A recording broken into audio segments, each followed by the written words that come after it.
নতুন রাঁধুনিদের জন্য খুব সহজ রেসিপি। এই রেসিপি ফলো করে খুব অল্প সময়ের মধ্যে একদম সেরা স্বাদের পাবদা মাছ রান্না করতে পারবেন। তারের জালে দিয়ে ঘষে পাবদা মাছের উপরের চামড়ার ময়লাগুলো পরিষ্কার করেছি এবং লবণ দিয়ে কিছুক্ষণ মেখে রেখে এরপরে ভালো মতো পরিষ্কার করে নিয়েছি। গরম করে তাতে 1/4 কাপের মতো তেল দিয়ে সেই তেলটাকে খুব ভালো করে গরম করে আমি এখানে 1/2 কাপের মতো পেঁয়াজ কুচি দিয়েছি। পেঁয়াজটাকে কিছুক্ষণ ভেজে আমি এখানে দিয়েছি একটি তেজপাতা এবং রসুন বাটা। কিছুক্ষণ নেড়েচেড়ে ভেজে নিয়ে আমি এখানে দিয়েছি স্বাদ অনুযায়ী লবণ, 1 চামচ করে হলুদের গুঁড়া, মরিচের গুঁড়া এবং ধনিয়া জিরা গুঁড়া। এবার সব কিছুকে খুব ভালো করে নেড়েচেড়ে সামান্য পানি দিয়ে ঢাকনা দিয়ে কষিয়ে নিতে হবে কিছুক্ষণ। মশলা যখন খুব ভালো করে কষানো হয়ে যাবে এবং সমস্ত তেল যখন উপরে ভেসে উঠবে, তখন আমি আগে থেকে পরিষ্কার করে রাখা মাছগুলো সুন্দরভাবে বিছিয়ে দিব।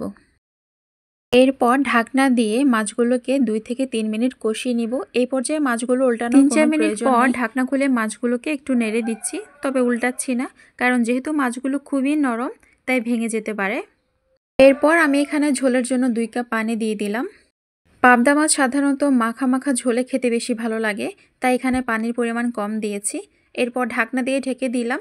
3-4 মিনিট পর যখন পানি ফুটে উঠবে, তখন এখানে আমি একটি বড় সাইজের টমেটোকে কিউব করে কেটেছি এবং 7-8টি কাঁচামরিচকে মাঝখানে ফালি করে দিয়ে দিয়েছি।